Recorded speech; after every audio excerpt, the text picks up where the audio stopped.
جنگ ویرانگر که بخش طعمه آن غیر نظامیان هست همه ساله از افغانها قربانی میگیرد.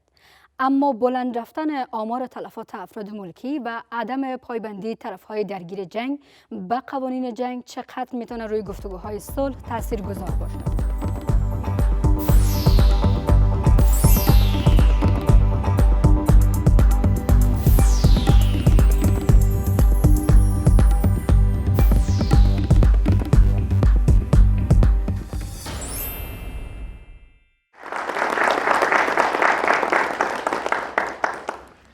سلام و وقت شما بخیر. به جرگه آزاد BBC خوش آمدین. من درخشان صدقی هستم.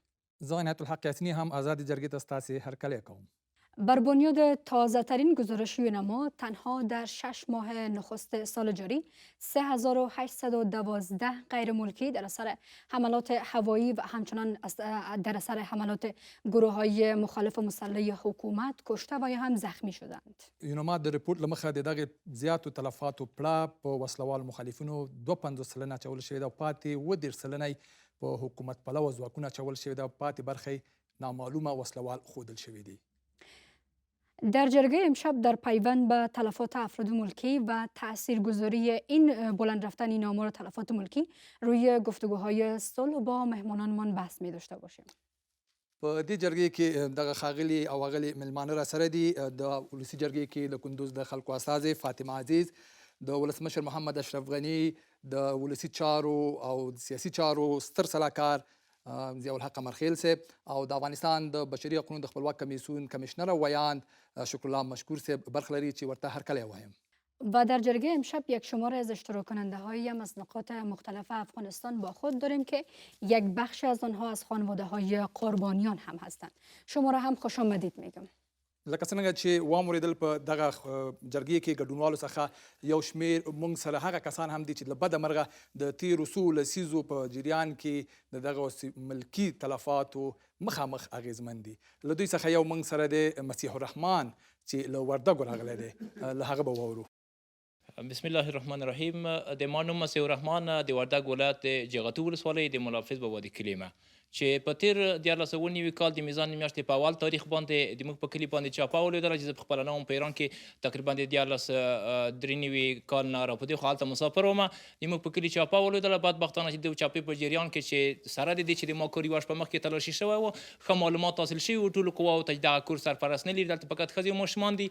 د ما په کور باندې ډېر غټ او قوي بم یې وغورځاو چې د دو بم په جریان کې ما 12 کسه د فامیل شهیدان کړل چې په هغو کې مې یوه مېرمن وه، 4 مې لورانې وې، 3 مې زامن وي او 4 مې د کاکاګانو لورانې وې چې دغه بیچارهګان 12 واړه ټول په دغه بمبار کې د بین ولاړل. کور مې کاملا تخریب شو. مننه ستاسې له برخه اخیستو نه. مشکور صاحب، که بحث تاسې نه شروع کړو، د ملګرو ملتو استازي اداره یا یوناما وایي چې په تیرو شپږو میاشتو کې د تیر کال په پرتله که څه هم وایي په مجموع کې کمې راغلی، خو دغه 3 میاشتې د مارچ نه را په دې خوا تر جونه پورې په دې کې زیاتوالی ښیي. که په پیل کې لږ په دې باندې موږ ته معلومات راکړئ چې په ټوله کې دغه یو بوږنوونکی حالت دی. هره ورځ موږ دغه ریپورټونه اورو. بسم الله الرحمن الرحیم. د افغانستان د بشري حقوقو خپلواک کمیسیون د ملکي تلفاتو په وړاندې خپل غبرګون په اسرای وخت کې ښکاره کوي. په دې اړه اعلامیې لري او دغه اعلامیې خو موږ ګورو. که دغه لږ انځور راکړي چې څومره پراخه ده، ډېرې نیوکې کېږي چې دغه ډول پیښې بیخي راښکاره کېږي هم نه. دا هم یو حقیقت دی د ځینو په اند باندې. د افغانستان د بشري حقوقو خپلواک کمیسیون د پیښو په کله چې پیښې صورت نیسي په اسرای وخت کې زموږ کارمندان په ولایتونو کې او په زونونو کې د پیښو په اړه معلومات ترلاسه کوي او د هغې په اړه چې کله مستند شي، اسناد او شواهد هر څه برابر شي، بیا دوی خپله اعلامیه او زموږ اعلامیه دا نه ده چې یوازې د موږ پیښه وغندو، بلکې په اعلامیو کې زموږ مشخصې غوښتنې وي د دولت څخه، د مخالفینو څخه زموږ غوښتنې دي او موږ په دې اړه غوښتنه کوو چې د جنگ خواوې دي د ملکی تلفاتو د کچې راټیټولو لپاره کار وکړي. چې خوشبختانه اینکه چقدر به خواسته های شما مخصوصا از طرف های درگیر جنگ پاسخ داده میشه میپردازیم. آقای مشکور. آقای امرخیل، در گزارشی که یونما به تازگی نشر کرده، حکومت هم عامل یک بخش از تلفات افراد ملکی هست. حکومت در این پیوند چه معلومات چه ارائه میکنه؟ بسم الله الرحمن الرحیم. ډیره زیاته مننه خپل سلامونه تاسو ګډون کوونکو او د آزادې جرګې د لارې د افغانستان نجیب او شریف ولس ته وړاندې کوم. مننه کوم په حیث یو انسان، یو افغان د درد خبره ده چې په یو مجلس کې څوک جګیږي او وایي چې زما د کورنۍ 12 غړي یا زما د یوې کورنۍ څخه 12 غړي له لاسه ورکړي. ګرانه وروره مسیح الرحمانه، درد دې موږ درک کوو، په دې درد کې در سره ځان شریک ګڼو. دا داسې درد ده چې ټول عمر انسان ترې کړېږي، نه تنها ته ترې کړېږي، ستا نور اقارب کورنۍ او موږ ځان در سره شریک ګڼو. راځم دې ته چې ملکی تلفات که حکومت اړوي هم د غندلو وړ ده، ملکی تلفات که مخالف اړوي هم د غندلو وړ ده. ملکیان دي، ملکیان د دې بدبخته جنگ، د دې اوږد جنگ چې د 40 کلونو راهیسې په افغانانو باندې تحمیل شوی ده، د دې قربانیان دي. یوازینۍ لاره یې دا ده چې دغه بحران څخه راوځو، هغه د سولې خبرې دي. یوازینۍ لاره یې دا ده چې یو بل ومنو، د خپل نظام څخه اطاعت وکړو، همکاري وکړو، مرسته وکړو، او نظام هم په خپل ولس باندې په حیث د ولس لاس راکش کې خپلې وګڼي، نه دا چې بمبارد وکړي. بخښنه غواړم که لنډ جواب ورکړئ چې کله یو وسلوال راځي د یو چا کور ته ننوځي د هغه سره مقابله نشي کولی، یعنې حکومت بیا تناسب سره زور کاروي؟ اصلا مناسب اول دا چې د موږ امنیتي ارګانونو زه باور لرم چې یو تحلیل او ارزیابي لري. دا به مناسب نه وي چې د یو طالب په خاطر باندې موږ ټوله کلی بمبار کړو. دا به مناسب نه وي چې موږ یو مسجد بمبار کړو. خو همدا پیښې داسې کله کیږي چې یا معلومات دقیق نه وي، یا ارقام دقیق نه وي، یا همدارنګه هغه هدف صحیح ونه لګیږي. نو ما مخکې یادوري وکړه چې د جنگ بحث او د جنگ کې دغه بدبختي رامنځته کیږي چې طبیعي ده چې ملکیانو ته تلفات رسیږي. اما مهمه دا ده چې اراده څه شی ده. زه غواړم یاسیني صاحب په دغه یو دقیقه خبره وکړم چې اراده د افغانستان د حکومت نظام دا ده چې په ټول قوت د خپلو ملکیانو سره پاتې کیږي. هغه مجالسو کې چې ما ګډون کړی او همدارنګه د ولسمشر تاکید د بارباري په دې باندې تاکید کړی ده چې ملکیانو ته باید داسې په صدمه ونه رسیږي، حتی تر دې پورې تاکید کړی د افغانستان ولسمشر چې که ډېر مهم قمندانان هلته شامل وي، مهم وي، اما یو ملکي ته هم صدمه رسیږي، تاسو د دې څخه جلوګیري وکړئ، تعقیب وکړئ، په بل ځای کې دا کار وکړئ، اما کوشش وکړئ چې ملکیانو ته صدمه ونه رسیږي. نو پالیسی دا ده، خو بیا هم دا جنگ ډیر پراخه ده، د افغانستان په مختلفو ولایتو کې ده. خانم عزیز، کندوز هم یکی از ولایت هایی است که تقریبا بیشترین تلفات افراد ملکی را در خودش داره. به عنوان نماینده مردم، نه تنها مردم کندوز، بلکه عنوان نماینده تمام مردم افغانستان، چقدر این مسئله بر شما قابل پذیرش است که جنگ جریان داره و باید همواره مردم افغانستان تلفات بدن؟ بسم الله الرحمن الرحیم. عرض سلام خدمت شما و خدمت حاضرین تالار و همچنان بیننده های محترم. متاسفانه تنها در این اواخر نیست که مردم افغانستان قربانی جنگ میشن. از سالهای متمادی، تقریبا سالهای طولانی است که جنگ تحمیلی در کشور عزیز ما افغانستان از مردم مظلوم ما قربانی میگیرن. همون قسمی که نهادهای حقوق بشری اظهار کردن و ملل متحد نگرانی خود ابراز کردن، نه تنها در اثر جنگی که مخالفین در برابر مردم افغانستان انجام میتن، حملات انفجاری و انتحاری را که انجام میتن، روزانه هموطنای عزیز ما، البته افراد ملکی و نظامی، به شهادت میرسن.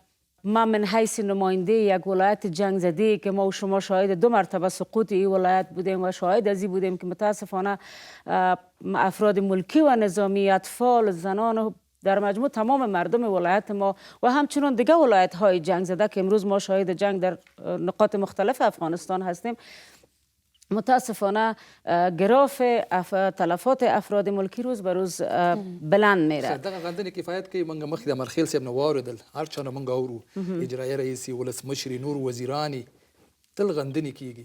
ستاسې د یو استازي په توګه څومره دغه ګټورې ګڼئ؟ کاسې ځینې کسانی په مالګې شیندلو برابر بولي. وقتی که مخالفین میان به یک منطقه، به یک قریه، به یک شهر حمله ور میشن، به سر وقت مثلا کمک هایی که باید برشان برسه به نیروهای امنیتی نمیرسه، تا زمان میشه که مثلا نیروهای امنیتی ما بسیار ضعیف میشن، با وجود از اینکه بیچاره امکانات کم دارن. یعنی واقعا جای افتخار است که اینا به او رقم جنگ میکنن در مقابل یک دشمن قوی، ولی تا وقت عملیات صورت نمیگیره قوی، تا وقتی اونا در خانه‌های مردم جای به جای میشن. یعنی وقتی که در خانه‌های مردم جای به جای میشن، بعد از او باز عملیات هوایی هم صورت میگیره، عملیات زمینی هم صورت میگیره که یکی از دلایل بلند رفتن گراف تلفات ملکی امی هست. ممنون. فرصت را میگذاریم به اشتراک کنندهایی که پرسش دارن دستای خود بالا کنن. سوال ما متوجه کمیشنر صاحب است.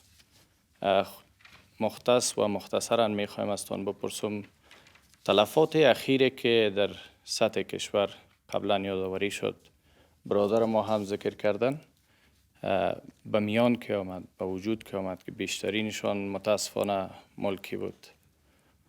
شما کدام کار کردین؟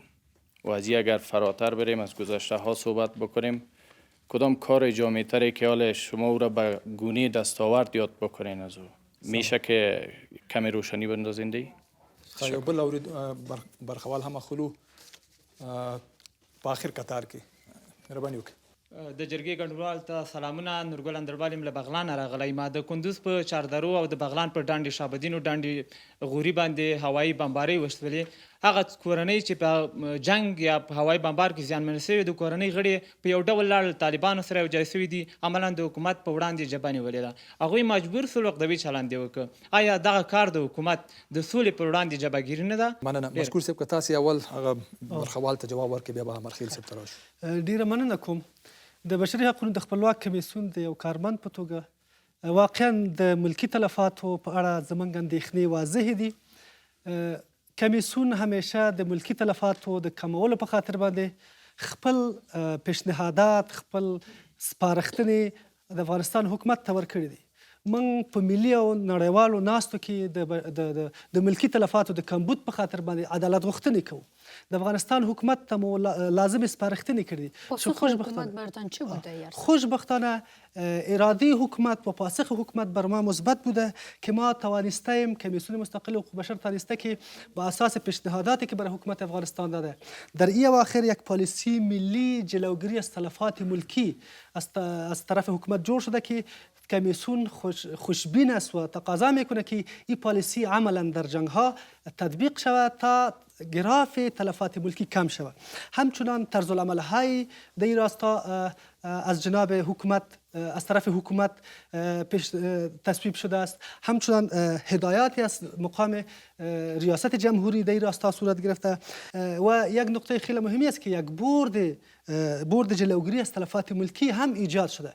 این هم دې کې ستاسې رول څه و؟ هغې ستاسې نه پوښتنه وکړه، ستاسې کمیسیون په دې برخه کې څه کوي؟ دغه ټول د کمیسیون د دادخواهۍ او د عدالت غوښتنې په نتیجه کې رامنځته شوی دی.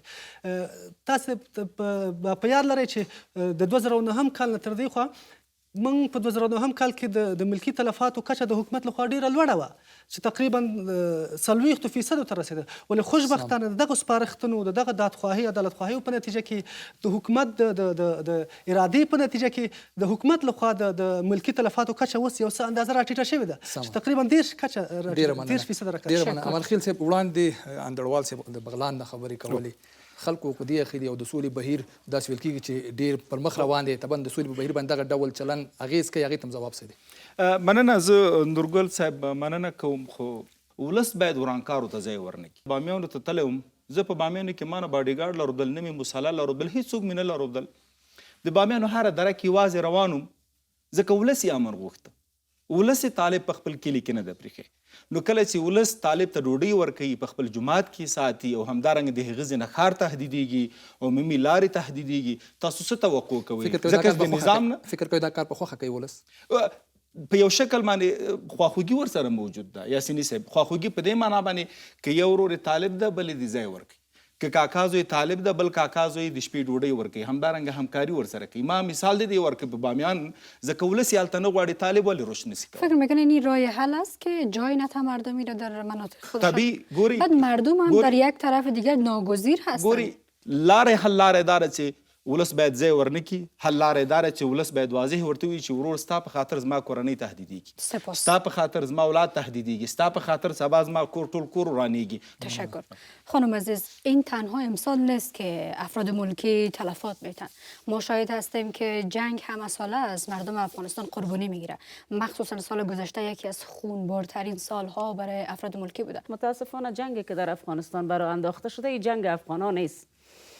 این جنگ است که از طرف کشورهای بیرونی برای افغانستان بیچاره و مظلوم تحمیل شده و متاسفانه پشت از این جنگ دستهای بسیار بزرگی است که در جستجوی منافع خودشان هستند و جنگ در افغانستان دامن میزدند. مردم افغانستان متاسفانه یکی از بزرگترین قربانی های تروریسم است و تروریسمی که تمام جهان تهدید میکنه، ولی قربانی بیشترش مردم افغانستان اراده میپردازند. حکومت را در اینجا چگونه ارزیابی میکنین برای منع شدن و کاهش دادن تلفات ملکی؟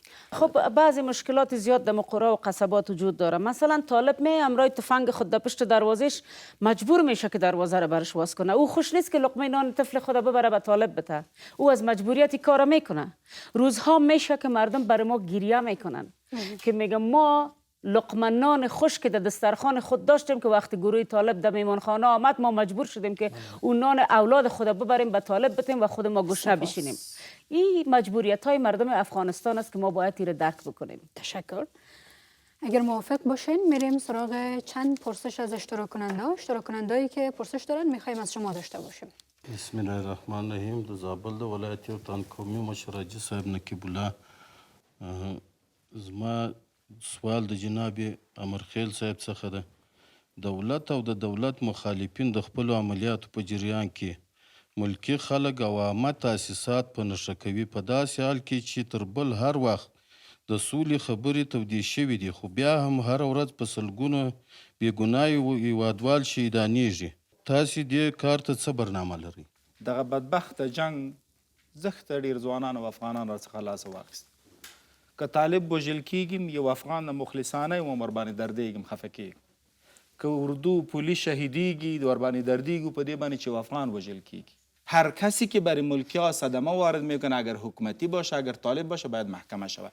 ما فرهنگ معافیت دیگه از بین باید ببریم، به محکمه کش کنیم و ما باور داریم اگر یک سرباز مامی کار میکنن او محکمه شود، فردا دیگه سرباز جرأتی را نمیکنه، احتیاط میکنن. اگر یک طالب و یک زوردار و دیگه محکمه شود، به قانون سپرده شود، ما باور داریم که فردا او کار نمیشه. فرهنگ معافیت باید از بین ببریم، در مقابلشان باید قوانین تطبیق شود، در هر سطحی که باشه، در هر سطوحی که باشه. قانون است، بالای همه ما باید تطبیق شود. شما میتونین ما رو در شبکه‌های اجتماعی در فیسبوک، توییتر و اینستاگرام دریافت کنین و میتونین اگر میخواین به جریان مکمل این برنامه را تماشا کنین در یوتیوب هم برنامه ما را به نام جرگه آزاد یا اوپن جرگه دریافت کنین و تماشا کنین. و یک وقفه کوتاه میگیریم و دوباره برمیگردیم.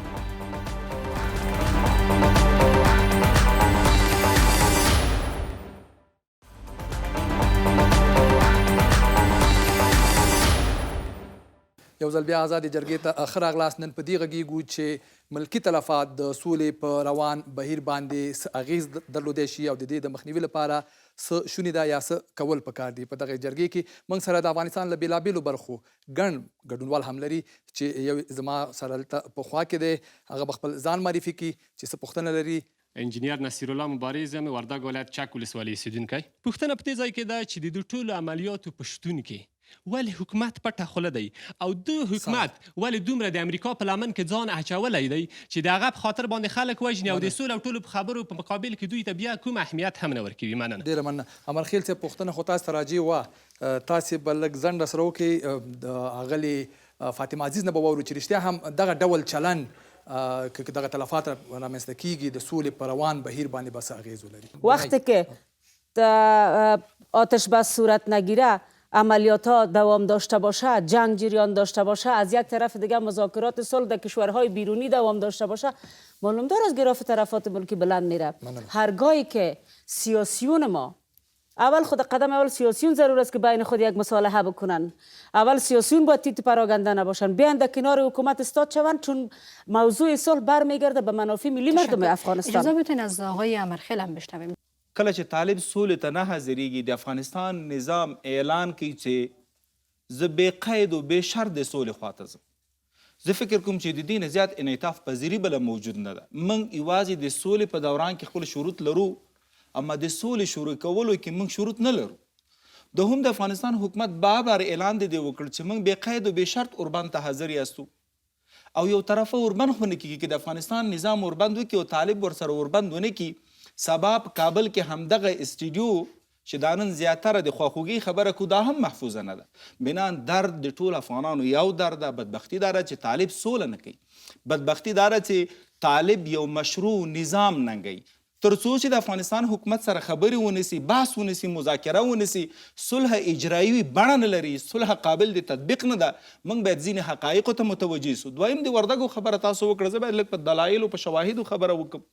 دغه سړک څه ګناه کړی چې قندهار ته تللی ده، دا سړک باندې اوس موږ انسانان نسو تللی. هر 10 مترو کې د کې یو بم ایښی د انفجار یې کړ. دغه مکتب څه ګناه کړی ده چې ته نن په وردګو کې څو د ښځینه ولسې ته لري، نن په وردګ کې څو کلینیکونه فعال لري، ستا څو پروژې هلته ادامه لري. او پښتو کې یو غټ متل ده وایي چې په جنگ کې حلوا نه ویشل کیږي، کله چې جنگ طبیعي ده چې هلته به تلفات وي. آقای مشکور، بارها مردم اعتراض کردن و آمدن از همچو اتفاقای بسیار ناگوار یادآوری کردن.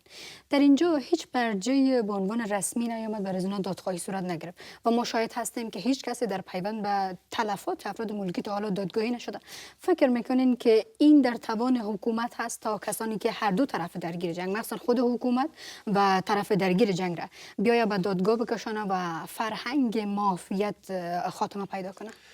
یکی از خواهش‌های کمیسیون مستقل حقوق بشر همین است که فرهنگ مافیت باید شکستانده شود. کسایی که عاملین تلفات ملکی هستند اونا به حیث ناقضین جنگی معرفی شوند و بالاخره اونا به دادگاه کشانیده شوند. کمیسیون مستقل حقوق بشر به حیث یک ارگان مستقل دولتی همیشه به خاطر کاهش تلفات ملکی دادخواهی و عدالت خواهی کرده. در جلسات ملی و بین المللی با حکومت افغانستان، با نیروهای خارجی همیشه دادخواهی کرده است که چه قسم تاکتیکایی را به کار بگیرن که تلفات ملکی دو کاهش پیدا بکنه. مثلا شما آگاهی دارین که چه تعداد از کسانی که مسئول بودن در تلفات افراد ملکی تا حالا دادگاهی شده باشن؟ میخوایم اول میگم خود بگیم کمیسیون مستقل حقوق بشر با نیروهای امنیتی و دفاعی یک تفاهم نامه امضا کرده که با اساس زو تفاهم نامه کارمندای کمیسیون مستقل حقوق بشر اینی ادارات به خاطر تطبیق قوانین بشردوستانه بین المللی، حقوق بشردوستانه بین المللی اونها را آموزش میدن و در قوانین حقوق بشردوستانه بین المللی تمام مسائل یا قوانین جنگی که ما شما میگیم تمام مسائل است که در او اماکن مقدس باید مسئول باشه، تلفات ملکی باید صورت نگیره، افراد ملکی باید مسئول باشه، تناسب حملات باید در نظر گرفته شود. اما این موارد اصلا مراعات نمیشه از طرف هر دو طرف جنگ. تا خیلی نظر به سالهای گذشته ما که میبینیم تا یک اندازه تلفات ملکی از طرف چیز یک اندازه کم شده. به این معنی است که کمیسیون مستقل حقوق بشر امو اهدافی که داشته یا کدام برنامه‌ای که داشته یک اندازه به دست آورده. سمه ډیره مننه. دلته له برخوالو هم څو ملګري راخلو. مهرباني وکړئ حاجي صاحب ته. اسم من مولوی صلاح الدین از ولایت پنجشیر. عرض معزی قرار است که امو عزت و عظمت و شان مثلا افغانستان و غیرت افغانستان و تمامندش به باد فنا رفت. اولش ما مثلا که رفتن به مسکو چه دستاویزی آوردن برای ما بگوین، دستاویز ما را در مسجد بگوین، دیجه بگوین، دستاویز خدا بگوین. تشکر. و دویمش که از مثلا که رفتن اینا به طرف چیز که رفتن در قطر که رفتن پل افغانستان و پل مظلوم خلق کرده در رفتن چه دستاویز آوردن در می کلانای ما. و سومش که مثلا می وقتی که گپ میزنن که میگن ما ایره دفاع میکنیم از افغانستان. کدام دفاع؟ تشکر. زن ما امروز مثلا به اسارت گرفتار است، مردم ما به اسارت گرفتار است، گشنه هستند، فقیر هستند و این گپایی که شد کلش باز اول لما تقولون ما لا تفعلون. رمزی رمز هستم از شهر کابل، یکی از ژورنالیست افغانستان. سوال ما متوجه آقای کمیشنر است، مشکور صاحب، که بر ما بگویند که وظیفه دقیق کمیسیون حقوق بشر چی است در قبال مردم افغانستان؟ آیا حمایت میکنین تنها از ملکی ها؟ مشکور صاحب مهرباني وکړئ. اولنۍ پوښتنه تاسو ته راجع وه. بسیار زیاد تشکر. کمیسیون مستقل حقوق بشر افغانستان با اساس ماده 58 قانون اساسی افغانستان با منظور نظارت بر رعایت حقوق بشر، بهبود و حمایت حقوق بشر در افغانستان ایجاد شده است و به طور مستقلانه کار میکنه. مطابق قانون وظایف، تشکیل وظایف و صلاحیت‌های کمیسیون مستقل حقوق بشر، این کمیسیون روی چند نقطه بسیار فوکس میکنه. اول، نظارت بر رعایت حقوق بشر در کشور، تعمیم و حمایت حقوق بشر در افغانستان، نظارت از دسترسی افراد با آزادی‌های اساسی در افغانستان و بررسی موارد نقض حقوق بشر در افغانستان. هرگاه کدام فردی که حقوق بشری ایشان نقض میشه شکایت میکنن به کمیسیون مستقل حقوق بشر. کمیسیون به اساس یک مکانیزم خاص تمام مسائل ثبت میکنه، بررسی میکنه و به خاطر اعاده حق زود دادخواهی میکنه. کمیسیون مستقل حقوق بشر افغانستان به حیث یک نهاد مستقل و بی‌طرف همیشه بالای تمام طرفهای درگیر جنگ صدا میکنه که تمام مسائلی که در حقوق در قوانین بشردوستانه بین المللی جابجا شده است اونها را باید رعایت بکنیم. کمیسیون مستقل حقوق بشر افغانستان همیشه حمایت از صلح میکنه، همیشه استقبال از صلح میکنه. کمیسیون از نامش معلوم است که به خاطر حقوق بشری کار میکنه. ما در بخش جنگ کار نمیکنیم. ما اگر در جنگ هر طرف جنگ حقوق بشر را نقض میکنه کمیسیون میتونه که او را بررسی بکنه. ما در این راستا کارهای خیلی کردیم و انشالله خوشبین هستیم که در آینده هم با حمایت ملت افغانستان بتانیم که تمام طرفهای درگیر جنگ به این قانع بسازیم که در مسائل جنگ تلفات ملکی پایین بیاید، اسیرای جنگی را کتش حقوق بشریش مراعات شود، اماکن مقدس تخریب نشود، جاهای عامه. این همه چیزا را ما شما با هم شریک هستیم، با هم یک جا بتانیم که به خاطر تامین حقوق بشر در افغانستان کار بکنیم. مننه. تاسو کولی شئ موږ په فیسبوک، انسټاګرام او ټویټر باندې هم په آزادې جرګې آزاد یا اوپن جرګه باندې هم پیدا کړئ. دغه راز که غواړئ زموږ دا خپرونه او نورې خپرونې وګورئ په یوټیوب باندې هم دا خپرونې په بشپړه توګه کتلی شئ. اوس هم یوه لنډه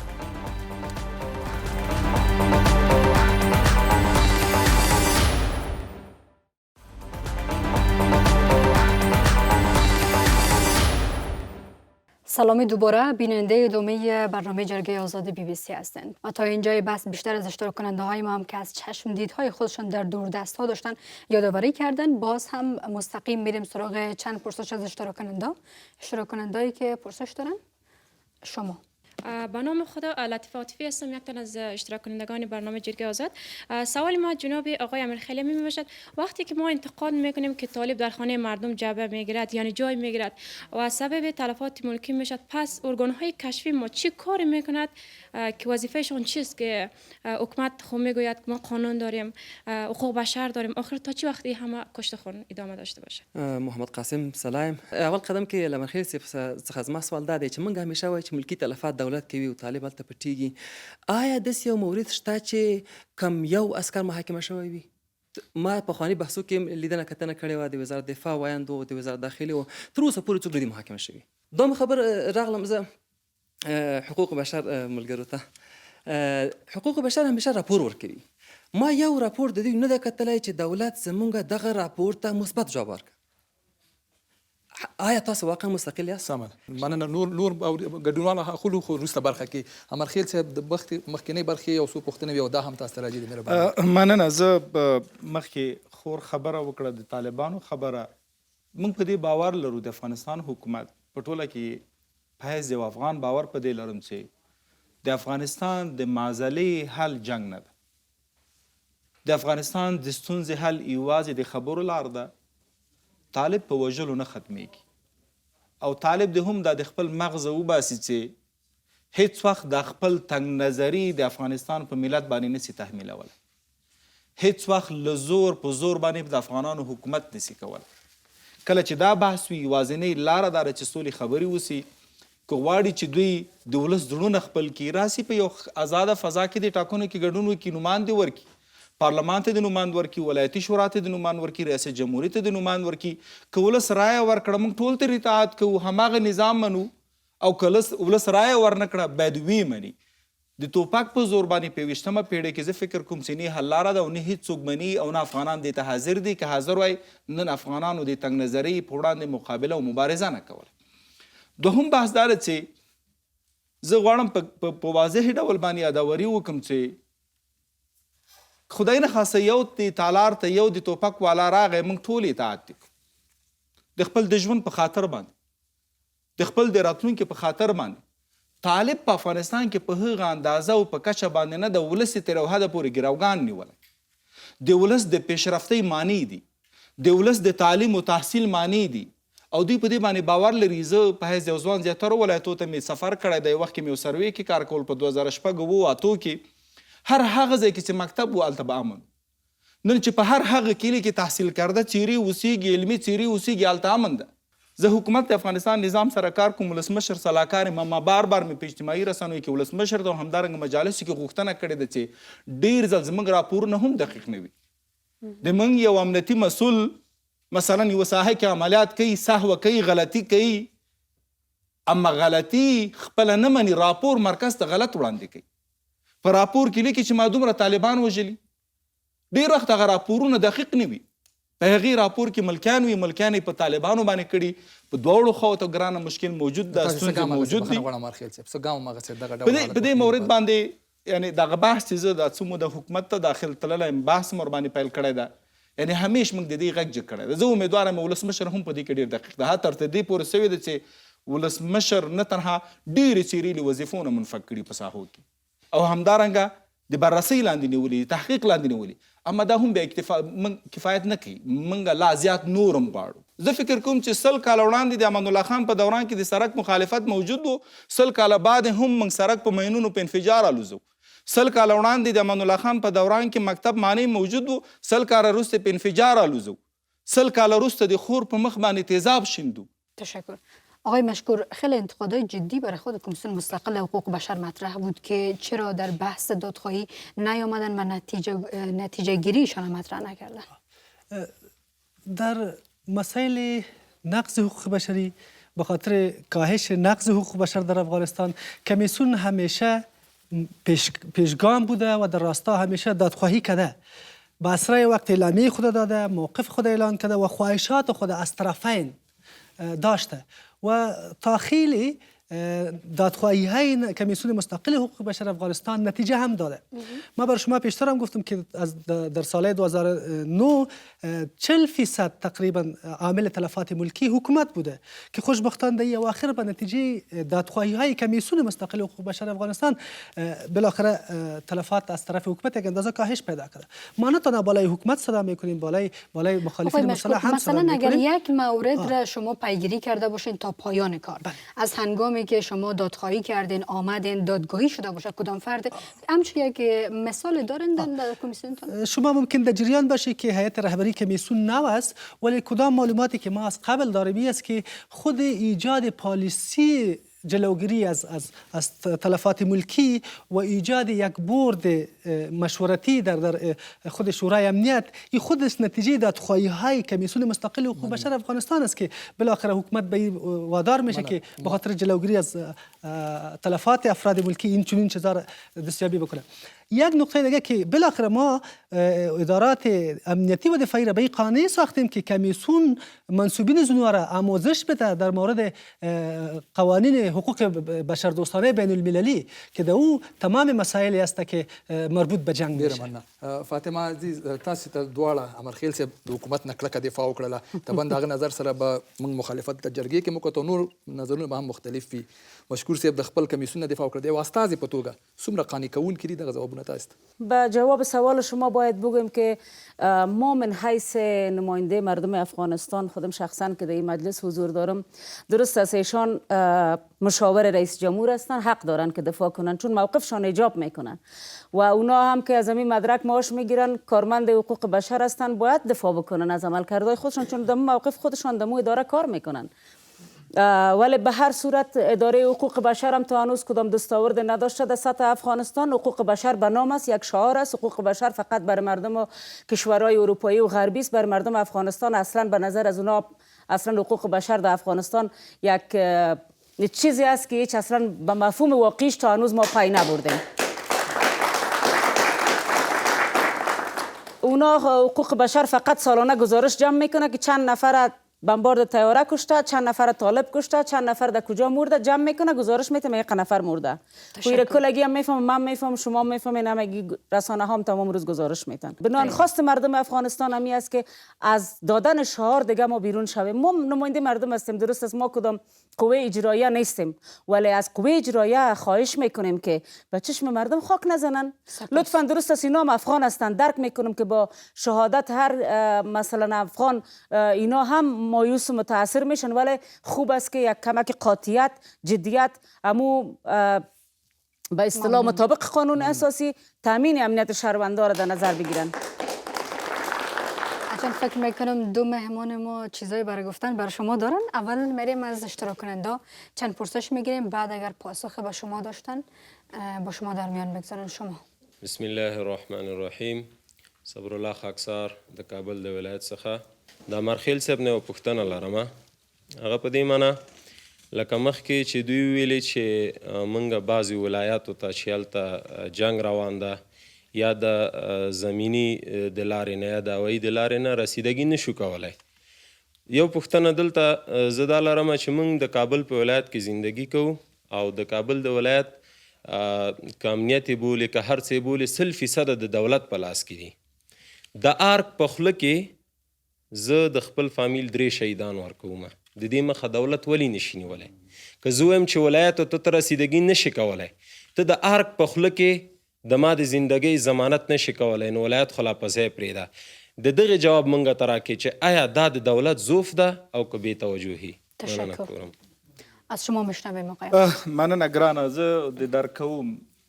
ما مخکې یادوري وکړه چې دښمن مو دومره ظالم ده چې نه ښار ګوري، نه مکتب ګوري، نه کلینیک ګوري، نه مسجد ګوري. دا پوښتنه راځي د ځوانانو د افغانانو ټول په ګډه باندې طالب د مطرح کړو چې طالبه زما څه ګناه وه چې ته په ښار کې انفجار کوې؟ که ستا یو چارواکي سره کار وي خو ورسه هغه چارواکي په مقابل کې مسلحانه اقدام کوي که هر څه کوي، یو جنګ ده. اما دا ولس ولې وژني؟ ولې په ښار کې انفجار کوي؟ ولې په مسجد کې انفجار کوي؟ ولې په واده کې انفجار کوي؟ ولې په عام سړک کې مین دي؟ ولې د سړکو د باسازۍ مخالفت کوي؟ نو بنان بیا هم تاکید په دې باندې کوم دوستانو، جنګ ده، بدبختي ده او دا جنګ دغه بدبختو د پردیو په خوښه باندې. نن تاسو ګورئ روسیې ته ځي خبرې کوي، قطر ته ځي خبرې کوي. زه دوحې ته ډېر تللی یم، قطر کې همدې مشرانو طالبانو سره مې ګډون کړی دی. تاسو باور وکړئ چې په هغه هوټلونو کې دوی اوسیږي، مزاینو ځایونو کې اوسیږي، د هر یو وزن وګورئ، صحت یې وګورئ، ژوند یې وګورئ. اما د بل غریب زوی په روزګان کې او په لوګر کې او همدارنګه په وردګو کې غولولی د هغوی ته توپک ور په غاړه کې اچولی. حتی د دوی اولادونه مسنون و محفوظ هنوز دي. تعریف افراد ملکی مشخص نیست. مثلا حکومت هم هنگامی که در یک جای حمله میکنه افراد کشته میشه یادآوری میکنه که طالب کشته شده. طالب هم وقتی میزنه به یک نحوی میگه که حکومت را ما زدیم. اینجا یک تعریف مشخص از افراد ملکی اصلا وجود فرق دا موجود ده چې د افغانستان حکومت هیڅ وخت په ښاریاتو کې په هغه مناطقو کې چې طالبان دي په عام ښاریاتو باندې حملې نه کوي. ما مخکې یادوري وکړه چې موږ په سوونو عملیات کوو، یو دوه عملیاتو کې کله چې کوارډینیشن یا همدارنګه هماهنګي په ښه شکل موجود نه وي هلته ملکي طرف اما موږ یې غندو. طالب دې هم راسي دغه خپل انتحار او انفجار دې وغندي. فرق زموږ دا چې موږ خپل خلک بیرته محکمې ته کش کول غواړو، دوی دې هم راسي محکمې ته دې کش کړي. فرق دا چې موږ بیرته د خپل ولس سره مکتب او د باسازۍ د آبادۍ خبره کوو، موږ د نجونو او د هلکانو لپاره د مکتب جوړولو خبره کوو. دوی دې هم راسي یو دوه مکتبونه څومره چې په جنګ مصارف لري، جنګ ده کنه د افغانستان حکومت په مقابل کې ولاړله، دوی د هم په همغه مناطقو کې چې کوم ځای کې دوی جنګ کې 2 مکتبه دي جوړ کړي. ځکه سبا د حکومت ادعا کوي که غواړي چې په ولس کې ځای ولري باید د ولس ارادې ته احترام ولري، درناوی ولري.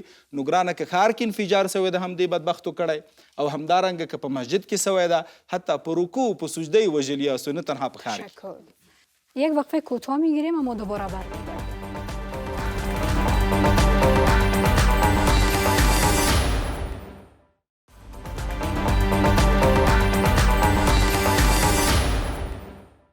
آزاد جرګې ته یو ځل بیا ستړي مشئ. نن په دې غږیږو چې ملکي تلفات د سولې په بهیر باندې څه اغېز کوي شي او د دې د مخنیوي لپاره څه پکار دي. دلته یو څو نور ګډونوال راخلو. په اول کتار کې تور او واسکټ لرونکي مهرباني وکړئ. د ستر ځواک په سپېڅلي نامه احمد ضیا هوتک یم د کابل نه. یما پوښتنه ضیاءالحق قمرخیل ته متوجه ده. هغه دا چې تاسو وایئ چې مثلا طالبان متهم کوئ، که چیرې دغه طالبان راشي او د افغان ترمنځ منځګړیتوب وکوي او تاسو خبر یاستئ چې تر 2000 کاله پورې امریکایان امکان لري چې ووځي او هغه مو ووځي او دلته منځګړیتوب هم وشي، تاسو څه فکر کوئ؟ دغه نور دښمنان چې لکه داعش شو، لکه هغه انساني قاچاقبران شول، هغه مواد مخدر قاچاقبران شول او نور د همسایه ملکونو هغه دښمنان چې زموږ او تاسو په دې ملک کې دغه ورځ راوستې ده، تاسو څه فکر کوئ چې دغه تلفات به توپیر پیدا کړي، یعنی تغییر به وکړي او که به ویې نه کړي؟ مننه. دلته یو بل برخوال راخلو په اول کتار کې. حاجي غلام محمد یم د کابل ښار څخه. دوه پوښتنې لرم. اول د مشکور صاحب څخه مشکور صاحب، په افغانستان کې داسې ضد ناقصین د حقوق بشر شته چې په دولتي ساحو کې ژوند کوي او غیر مسؤلي وسلوالې ډلې ورته وایو. په بارهاو تلویزیونونو نشر شوي چې فلان او بستان قمندان 200 او 300 یو نیم سل نفر یې وژلي دي. اما په نشراتو کې مو اورېدلي چې د فلاني صاحب او د بستاني صاحب لخوا حمایه کیږي. خو دی فکر کوي چې دی د ملکي تلفاتو ملکي تلفات ملکي کسانی وژلي دي. هر یو 200 300 نوم به د چا نه اخلم، ملکي کسانی وژلي دي. اما وخت چې د غټو او د دولتي ارګانونو لخوا نیول کیږي، خیر که په دولتي کسانو زور نه رسي، یا تاسو دغه نشئ کولی چې دغه خپل گزارش وکړئ، دغه ناقضین افشا کوي، خلکو ولس ته یې په غوږ ورکوي. سمه ده. تاسو هیڅ وخت کې ستاسو کمیسیون په هیڅ وخت کې د ناقضینو پوښتنه واخیستل شوله او بله پوښتنه لرئ؟ افشا نه کړل. دومره جناب امرخیل صاحب ته څو پورې کینو ستاسو دغه خبرو ته؟ زما یو ورور شهید شو، پیلوټ و، هغه خو صحیح منصب و، اما 3 ماشومان لري، 3 وړه شهیدان شو، زموږ په اصطلاح کې ورته دعاګوی ورته پاتې نه شو. آیا داسې خاص پلانونه لرئ، داسې خاص تدابیر لري چې د ملکي کسانو د جلوګیري وشي او موږ نور دغه ته تبه تکیم چې نور مړه نه شو؟ ډېره مننه، مهرباني وکړئ. ډېره ښه پوښتنه وه، بحث هم په همدې به کېدای شي راغونډ کړو. مشکور صاحب که تاسې لطف وکړئ د دې پوښتنې که ځواب وکړئ. مخکې له دې چې د حاجي صاحب سوال ته راشم، غواړم چې د جناب وکیله صاحب اندېښنو سره لږ همغږي ولرم. او د افغانستان ولس باید په دې باندې پوه شي چې د بشري حقونو خپلواک کمیسیون یو اجرایي قوه نه ده. دغه کمیسیون د اساسي قانون د 50 مادې له مخې دا کمیسیون کله چې د چا د بشري حقونو څخه سرغړونه یا نقض صورت نیسي، که څوک شاکي کیږي، شکایت کوي، نو د دغه د محرمیت اصل په نظر کې نیولو سره دغه کمیسیون شکایت ثبتوي، بررسي کوي او دغه حق د اعادې لپاره دادخواهي کوي او دا ارجاع کوي عدلي او قضایي ارګانونو ته. هیڅکله د افغانستان د بشري حقونو خپلواک کمیسیون نه محکمه لري، نه خپله محکمه کولی شي څوک، بلکې عدلي او قضایي ارګانونه شته. دغه اداره د دولت پر عملکرد باندې د ناظر په توګه کار کوي. کچیرې او نقض د حقوق بشر هم همدغه تعریف کیږي چې کله د حکومتي چارواکو لخوا د یو چا بشري حقونه نقض شي، کچیرې د عادي وګړو لخوا د چا بشري حقوق دغه کیږي، هغې ته بیا تخطي د حقوق بشر وایي. نقض هغه وخت کې رامنځته کیږي چې کله د حکومت لخوا د چا حق تلف شي. نو زما غوښتنه دا ده چې د ملت کور دی باید د بشري حقونو د خپلواک کمیسیون سره په همغږۍ د بشري حقونو د تامین لپاره راځي، لاسونه سره یو کړو. داسې چې څه شوي هغه به پرېږدو. په جنګي ټولنه کې همیشه د بشري حقونو د نقض موارد ډیر وي، د هیوادوالو او د وطنوالو توقعات هم ډیر وي، زه دا منم. ولې د بشري حقونو خپلواک کمیسیون د افغانستان د مقننه قوې سره په ګډه راځي چې موږ او تاسو همغږي ولرو او کار وکړو. عرض وخت تاسو کوئ دغه مشخصې پوښتنې ته که راشئ، تاسې کوم جنګ سالار موږ ګورو ښار ته ډک دی، یو نه یو طرف سره ولاړ دي چې بشر حقوق یې نقض کړي دي. کله داسې مخې ته راغلي یاستئ چې نوم یې واخلئ لږ تر لږه دغه کسانو چې په ښار کې دغه مخه ونیول شي؟ د بشري حقونو ناقضین بدبختانه په افغانستان کې ډیر زیات دي، ځکه ټولنه زموږ او ستاسو جنګي ټولنه وه. خو د نوم اخیستلو او دغه مسایلو څخه د محرمیت مسایل او د چا د هویت مسایل، دا ټول هغه مسایل دي چې موږ او تاسو په دې باندې باید قانع اوسو چې دا د بشري حقونو د اصولو څخه نه دي. ولې په کل کې که چیرې څوک د کم ناقض نه شکایت کوي، د بشري حقونو خپلواک کمیسیون دروازه د ټولو پر وړاندې خلاصه ده. د هغې هویت محرم دی، د هغې معلومات محرم دي، هیڅکله د چا معلومات چا سره نشي شریکېدلی. راځئ چې په ګډه د بشري حقونو د خپلواک کمیسیون سره همغږي شو، د بشري حقونو د ناقضینو په اړه معلومات ورکړو. د هغوی په وړاندې د بشري حقونو خپلواک کمیسیون دا ژمنه کوي چې د اسنادو د بررسۍ، د ثبت او بالاخره عدلي او قضایي ارګانونو ته د هغې د راجع کولو او د هغې د تعقیب په خاطر باندې له تاسو سره همغږي ده. تشکر. آقای امرخیل، آیا در موردی که باید تلفات ملکی کاهش پیدا کنه کدام برنامه وجود داره؟ شما که مشاور رئیس جمهور مخصوصا در همه بخش هم هستین، کدام مشوره های لازم دادین؟ یو بحث باید سره واضح کو چې ملکی تلفات کې د هر چا له طرفه د منلو وړ نه دي. نه باید پر سترګې پټې کړو، نه باید افتخار ور باندې وکړو، بلکې غمرازي وکړو. هر هغه څوک چې کوي هغه باید ورټل شي، که په هره سطح وي، که په هر لیول وي، که په هر ځای کې. دوهم د داعش او د طالب خبره دلته راغله دوستانو چې یوازینۍ د افغانستان د معضلې حل لاره صلح ده. طالب افغان د دې نه څوک سترګې نشي پټولی. بحث افغاني ده باید خبرې ورسره وسی مذاکرات وسی. همدا علت ده چې د افغانستان حکومت بې قید و بې شرط د خبرو وړاندیز کړی. د خبرو په دوران کې به خپل شروط لري یا د خبرو مخکې شروط موږ نه لرو. د اوربند لپاره موږ شرط نه لرو. موږ غواړو چې دا جنګ ودرېږي، موږ غواړو چې تلفات ودرېږي. او زما لپاره په حیث یو افغان دردېدلې دا ده چې د ورور مې یو څو ورځې مخکې مرکه ولیدله په یو رسنۍ کې. تاسو باور وکړئ ما ورته ژړلي. موږ مصنوعي بدبختي دا ده چې کله جنګ وي قانون محاکم نه ده. نن په بدخشان کې موږ مصنوعي طالبان لرو، قاچاقبران دي، تیږې باسي، قانونه باسي. دوستانو ځکه هلته کله چې جنګ وي حاکمیت په ښه شکل باندې موجود نه ده.